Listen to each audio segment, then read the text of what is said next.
mean, I just had to shake this bed to get my cat out from under it, but maybe I should have left her in here. No, just like a cats and coffee. Cat ladies and coffee. That's what we are. I don't even know if I like cats. You know, it's funny, Adrian, we have a cat that I'm not sure if I like cats either, but our cat actually turned out to be hilarious. Same kind of vibe. Oh my God. I just hope everyone screenshots this right now. I know. Did you screenshot it? No, hold on, let me do it. Okay, everyone, please hold before we get started. This is just. Oh yeah. Yay! So good. This is great. This is great. All right. Well, it looks like folks have begun to hop on this Friday morning. Mary Cheatham, would you like to introduce our two guests here today? I absolutely would. This is Tiptoe the cat, who is waving at you guys. And also we have here Adrian Wood. So you guys probably know Adrian Wood as the Educated Debutante. She has Tales of an Educated Debutante is the name of her blog. She's on Facebook, and Adrian is really just an incredible writer. Adrian, you know, she posts these things that one day the post is hilarious. It's, you know, a list of why you suck at Christmas, you know, or it's, you know, it's just these hilarious lists of things, or funny commentary, or a great take on something. It's what we're all thinking, but she says it out loud and articulates it so well. And then sometimes her posts are really poignant. You know, she writes these things that are just get right to the heart of a matter that you hadn't considered, or turns it around so that you see it in a whole new light. So Adrian, we're thrilled to have you here today. Thanks for joining. I'm so glad to, we are so glad to be here. If I don't hold the cat bites me. I just got the giggles. I love that. The cat evidently chose the right family when he was. It's so good. It's so good. So Adrian, you know, for folks who are familiar with your work and maybe don't know the background, one great way to get familiar with Adrian is she has this incredible TED Talk that you can go on and watch, where she kind of describes kind of her idyllic childhood, and then the loss of her older brother Adam when she was a teenager, and then kind of growing up and getting married and having these three children, and again kind of in an idyllic stage of life, right, Adrian? Yeah. Until baby number 4 came along, who turned out to be such a gift. But kind of give us the background there when you had your 4th baby, Amos. Yeah, you know, I was a Sunday school teacher. I mean, I had my stuff together, and my husband was a lawyer. You know, he'd passed the bar exam, took a couple times, but we were there. And when Amos came along, who was a surprise just on his own, my other children were 4, 6, and 7, I think, at the time. And, you know, I had envisioned the 4th child, right? The little person keeping up with the siblings, and thought, this is going to be great. And it has been great. But the path that I thought was here, I ended up going the other way.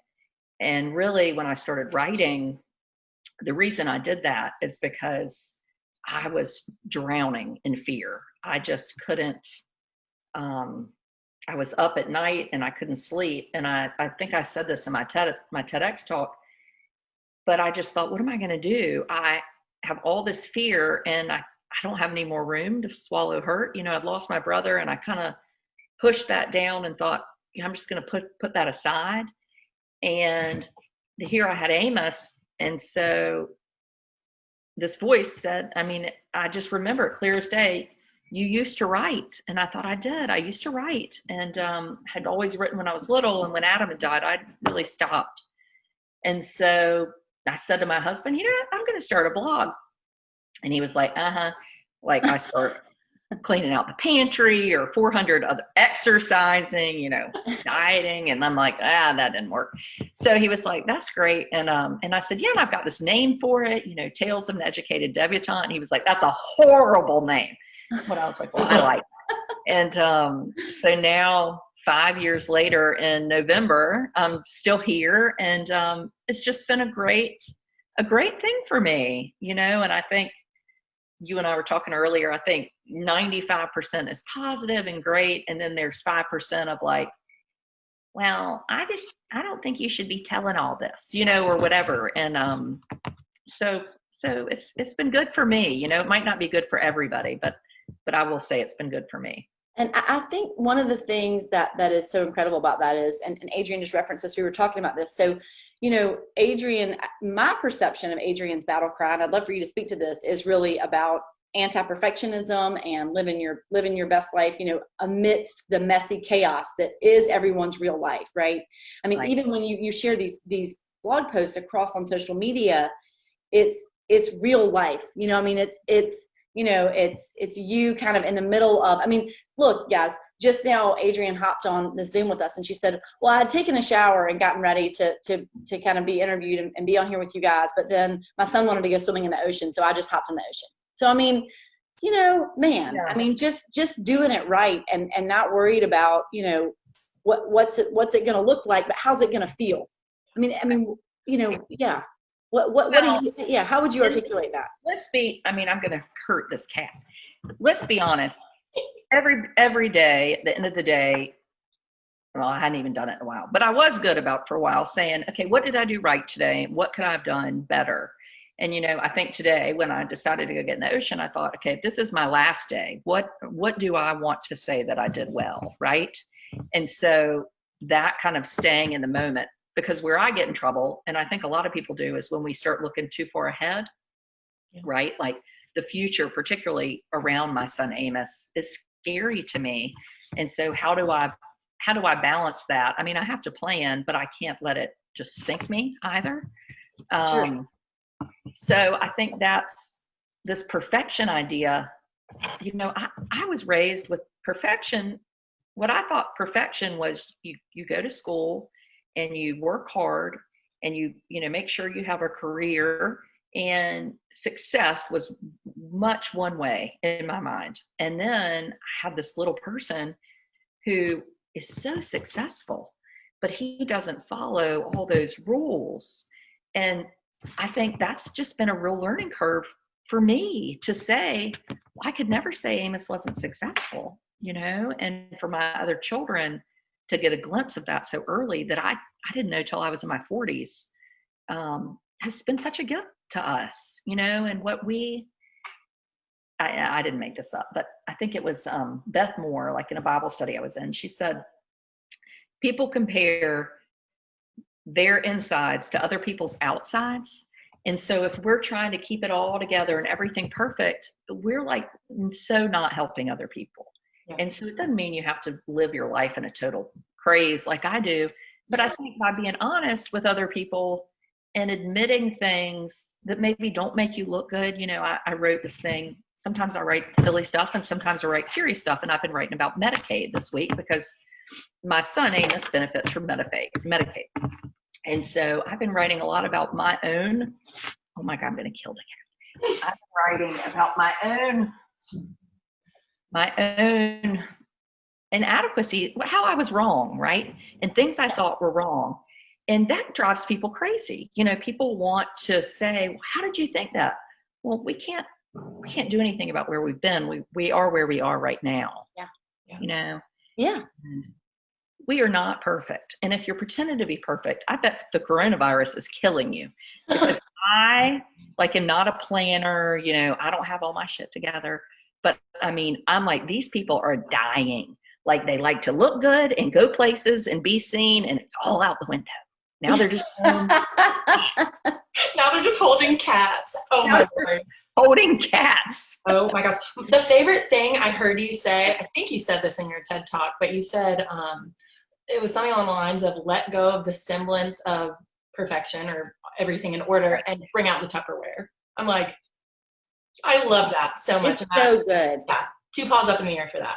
Yeah. Well, you know, and I've connected with so many more people. I think we all we're human, and so we kind of look at people, and even if we don't mean to, we're doing this quick sizing, right? Like, and I think when you're somebody, not like I'm perfect, but I think people would maybe see me from the outside and say, well, she's got a pretty good life, right? She's down at the beach, she's got these kids and they're pretty, and you know, she has the opportunity to go do things, and I do, and all that's true. but I also want to connect with people that maybe their lives are really different. And so if I go to the grocery store before COVID, a mom that's a different color than me that works at the grocery store hugs me and says, thank you for doing what you're doing. I want to live in a world like that, Yeah. By sharing what the perfection and by sharing the mess, the things that are messy, you're finding another way to relate to people. I mean, that there is just other things that they can grasp onto, and I love that. And it's real is what I think is so interesting about that. So what I think is interesting is I think when most people plan out what they're going to put on social media or what they want to convey, the persona that they want to have as their public persona, I think that they think about making sure that they choose the best picture, the most flattering picture, the right words, and I think that by throwing that out the window and just saying, hey, here we are, this is, and also it's that, but it's so much more than that. You have really great thoughts and an approach to things, and that's just one facet of it. But I think that's the part that causes people to come undone, right? Is the fact that it's so real. Yeah. And I think for some folks, it's kind of like, well, if she tells all her secrets, what if she gets a hold of mine? I'm trying to keep it all together. That's interesting. And this is, or you give debutantes a bad name, or all sorts of random. You're like, you people are deep in your heads, That's a good one. Who would have thought of that? Yeah. No, I love that. What people come up with. So have you had to develop a really thick skin, Adrian? Have you had to? Yes. Well, I was so clueless when I started, and I have my dearest friend in the world, her name's Casey. And I remember telling her, I'm going to start this blog. And she was like, and I was like, why is she being like that? Well, she had the foresight to know what was going to happen. And I didn't. And so, but it's been okay, because if I always tell the truth, then like, I always think, well, if I run for office or something, like, there are no skeletons in my closet. I've really been honest and open when I've made a bad choice or done something, because I have not been perfect. So it's sort of a relief. There's nothing that I can go do. If something terrible happens, everybody sort of expects, well, she'd be honest about it anyway. Mm-hmm. So, where you go to a showing and you got to look good and you got your realtor stuff, and then you like show up drunk. Well, people be like, she's a terrible realtor. Where if I did it, they'd be like, well, he had a bad. Oh my gosh. Oh my gosh. I love it. That's so good. Yeah. I just think it's just such an interesting platform that you've got. And I think the messaging is so good. And so what is your hope that people are taking away from this? Yeah. I hope that people don't feel alone in their thoughts. I hope for my families that have children with special needs that they feel like they found a group to connect with. But for my friends that don't have children with special needs, like I used to be, I hope that they understand a little bit more of what life is like, not in a bad way, but really that, I saw people with kids like Amos, and I felt a lot of admiration, but I felt pity. And I will say it's so hard, but it's so worthwhile. And marathons are hard, right? I've never run one, but people that do like feel so great about them. Well, it's not easy, so through hard things come good things. Mm-hmm. And I think if we all just sort of support each other and listen, we can just the world can be better. That sounds a little bit dorky, but I really do believe it. I really do believe that. I think that's great. I think that's awesome. And so from that perspective, where do you see this going? Your plans are to keep writing and documenting as your kids and Amos, included are getting older and growing up, and kind of what's happening with that. Do you, I don't know, I guess, you've grown this platform. It's really pretty amazing, Adrian, that over the last 5 years, gosh, you've really got a lot of people who are listening to what you have to say. So, do you think about that? Does that feel like a pressure to you to think about, using that for something? Or is it just that you're doing exactly what you set out to do, which is connecting? Yeah, I don't know. It depends. Right now, I'm super happy with kind of where I am. I'd like to write a book. I know I need to. I'm not terribly organized. And I So I just am trying to go with my gut of like what seems like the right thing to do. And right now I'm trying to get 4 kids, like everybody else, back to school in some order. And that feels like a ton. And, I think politics might beckon me a little bit. As much as I would hate to be away from my family, I also think there's something really valuable about having a voice that's in the middle of where we are right now, instead of you're retired and you're this or that. I think there are a lot of times decisions are made, and I think, well, did anybody ask any parent about this decision or, legislation? So that's kind of on my list, I think, somewhere down the line. As long as my husband doesn't divorce me. So that's key. Adrian, when you just spoke about your family a little bit and your growth, but as they grow, as your kids grow older, what are some of the things that you hope that they learn from you as a human? Oh, well, probably not what not to do is probably the biggest thing.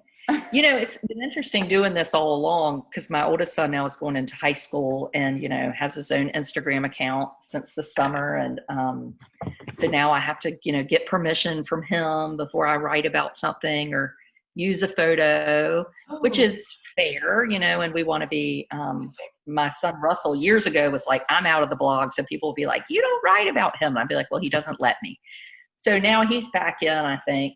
And Blair, you can bribe her for anything, my daughter. And so I think they've learned so much about being truthful and honest and not being afraid to share your thoughts. And maybe if you're not popular or, my daughter said, so-and-so doesn't like me. And I was like, well, I wonder why. And she goes, well, duh, because of you. I was like, oh, too bad,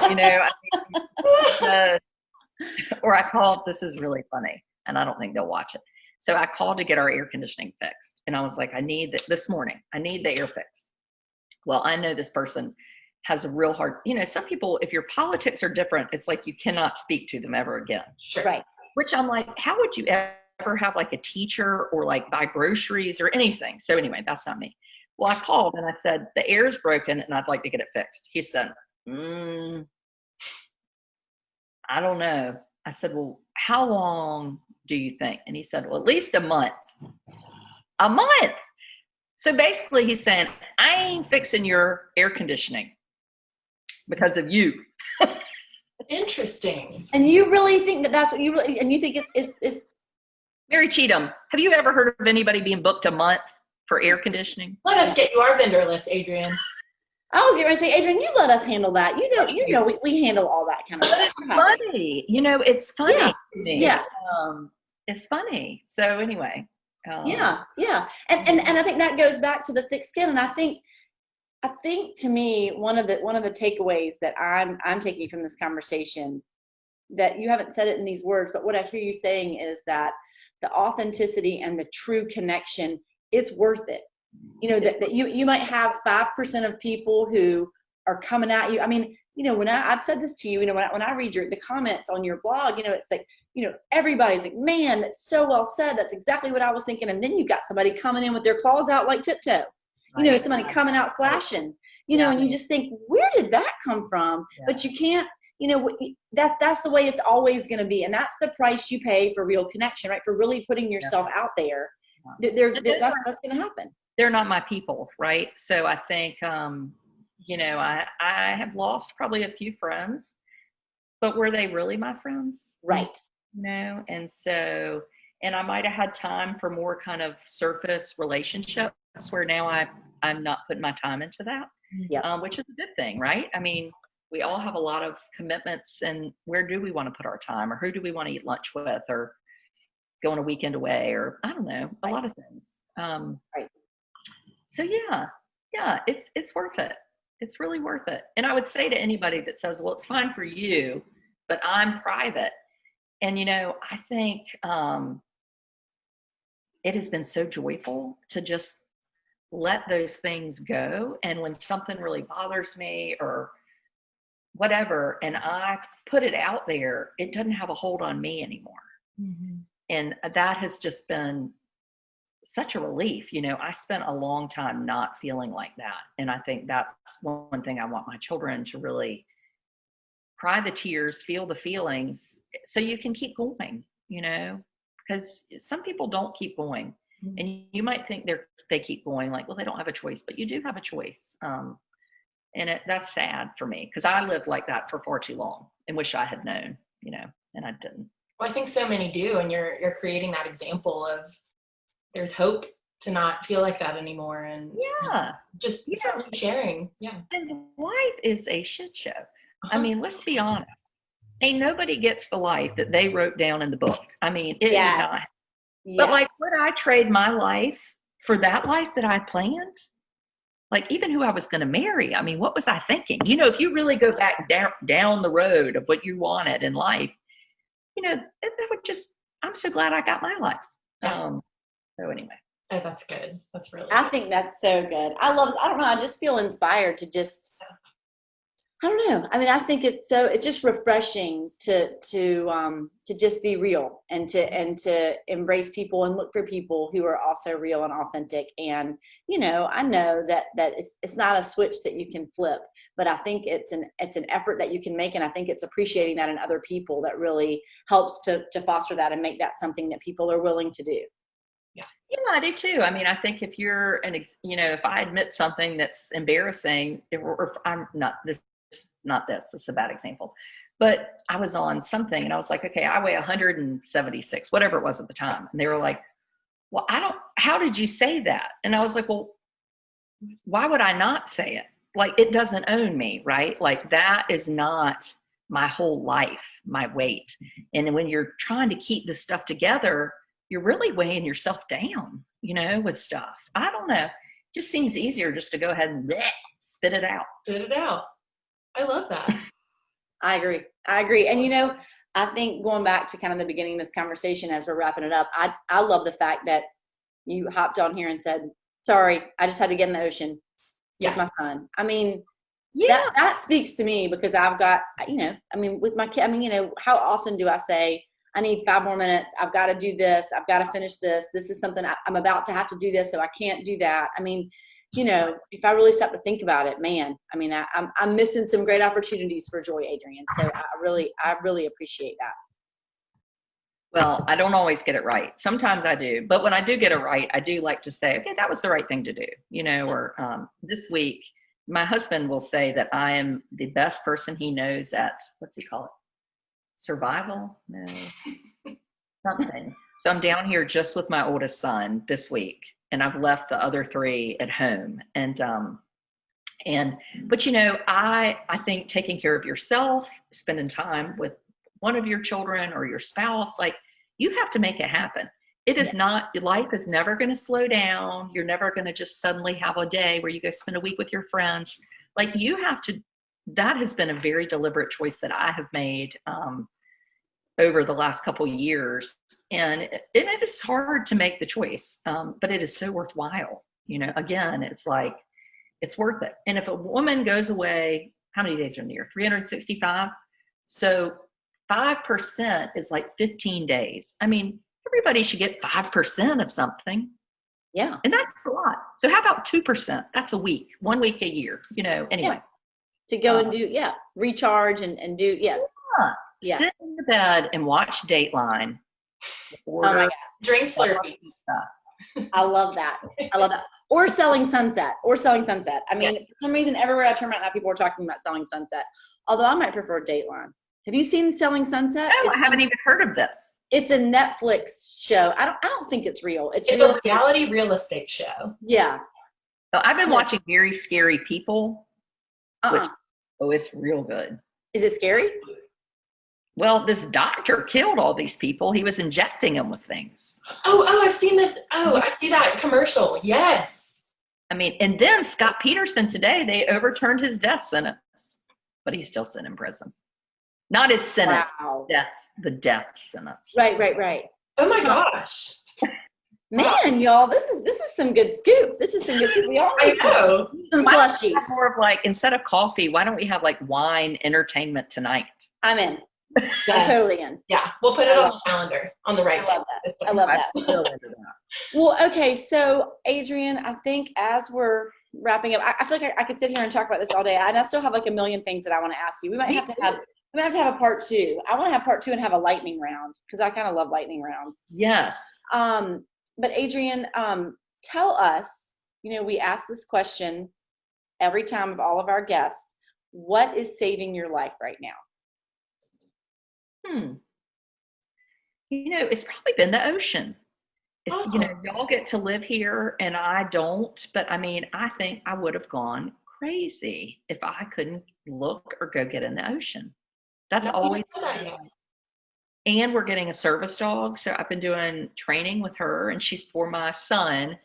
But honestly, I'm like, actually, the dog is sort of for me because I get all anxious when he's like rolling on the floor at restaurants and she'll kind of help me like, get yourself under control. It's fine, which I try to feel like that, but it's hard. And so that she has been really, her name is Honor. She has been just super fun and great. We don't have her yet. My son and I are going to do training together this week. Is she a golden, Adrian? She's a golden retriever. She was an only child, which is very rare for golden. Wow. And, yes, she has the same birthday as my older son, Thomas. And hopefully she'll come home around the end of September. That is so exciting. We're a team of golden owners. So yeah, no, I have a golden. Yeah, a lot of us have golden. So we're really excited. Oh, they're the best. They're the best. You better get you a Roomba, girl. Oh yeah. Roomba. I heard, is that one of those vacuums that rolls around the house? Yeah. Oh yeah. That would mean that you couldn't have a bunch of crap on the floor. Well, right? or then you bump into it and go the other way. Spit them out. Yeah, I don't know what all it would do. Mine just freezes all the time. It's like error. Oh, well, it's a great investment. Yeah, it's worth it. Regardless, it's worth it. You're gonna love having a golden retriever, and that is so cool that Amos is getting a service dog. I love the name Honor. That's awesome. Yes, I don't know if this organization calls for people out of Wilmington, which is awesome, but people donate money, and I think if you donate a certain amount, you get to name a dog or name a litter of dogs. So the last litter the people wanted the dogs to have old-fashioned names. Oh. So there's like Miriam. There's just the cutest names anyway. So that's kind of what a fun idea. That's so cool. Okay, well, good. Well, I can't wait. I know we're going to get lots of good updates on the blog about Honor settling in with the family, so I can't wait to track that. Yes. Well, thank you. Thank you. And thank you for having me. This is so fun. I wish thank you. Every day. Thank you for being here. And listen, thank you for being such an inspiration to so many people. And thank you for literally keeping it real. Yeah. Well, I can do a few things, but that's one of them. Well, thank you, Adrian. Yeah. Great to see you. We appreciate you being here. Okay. Nice to see y'all. Bye. Bye. Wow. That was great. Man, I felt like there were just a zillion things I wanted to ask her. She's so wonderful. We'll have to do it again. I want to know, like, Adrian, the ideas just come to her. I guess they do. Like, it seems very, like, stream of consciousness, like, well, here's what I'm going to write about today. Right. Absolutely. This segues into the what's saving my life, but I'm going to post the link to her TED Talk below. Yeah. And I watched it when it first came out. I think it was January. Is that right? January of this past year. Yeah. She was in Cary and did a TED Talk, and it is so wonderful. I'll post it below, but I rewatched it last night, and it just kind of like reignited, I don't know, just feelings of like gratefulness and letting go of perfection and things like that. I don't know, sometimes I'm in my 20s and it's hard to kind of find your way in that whole, like, wanting to look very in social media terms, like wanting to look very put together and everything, but also, like, of course no one's perfect. So I think her TED Talk is a really awesome reminder and some great tips and things like that for anyone who wants to learn more about, I don't know, perfection or hear from her story or anything like that. So I'll post that below. Yeah. It reminded me, I saw a meme this week that said, I wish somebody had told me that getting older is just saying things should slow down a bit after this week until you die. Which I was like, oh God, that's totally me. I was about to say. I can definitely. I'll have more time after this week. I'll have a lot more time. Yeah. Until you die. But so I love the fact that she said. I thought this was such a great way to combat that. Was that Adrian just said that she asked herself, "What if this were your last day?" Yeah. You know, what would you choose? I mean, would you want to look back and be like, well, Oh. yeah, I sure did. Yeah. I mean, yeah. Sure did nail it on that email. Exactly. Yeah. And that's what I feel like all of her posts do. I mean, they just kind of like bring you back down to like realness and what you should be thinking about. Yep. Yeah. Yep. Awesome. Really good. Yeah. I love that. Is that what was saving your life, or do you have an additional lifesaver? You know, I'm going to say that my additional lifesaver, I am reading this really good book that don't tell everybody on the team because we might be reading it. That is called Inward by Young Pueblo.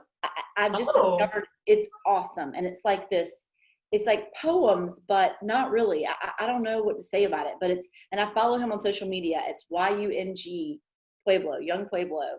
And it's just, I don't know. I feel like every time I look at, like if I'm looking for something on the computer or looking for something on social media, or if I'm picking up that book and reading it, it's always like just a short little message that's kind of exactly what I need to hear right then. So it's just a fun find. Oh, that's awesome. Well, how did you hear about it? You know what? Honestly, I cannot remember. I somehow stumbled on him and I followed him, and then it started showing up in my feed, and it's like the best, like just these refreshing. You got to follow him, Meg, and tell me what you think. And then I researched him and found out that he had a book. His book, okay. And so yeah. Oh, cool. Well, we'll maybe post the link below, and then we'll just tell the team on Thursday, next Thursday, what we're gonna. Yeah, it's such a winner. It's so good. Okay, so Young Pueblo and the TED Talk, 2 pieces of homework for everyone. Yes, that's exactly right. Yeah, we'll post it. We'll post them both below. Yes. All right, MC, thank you so much. Have a great weekend. You too. Thanks. Bye. Bye.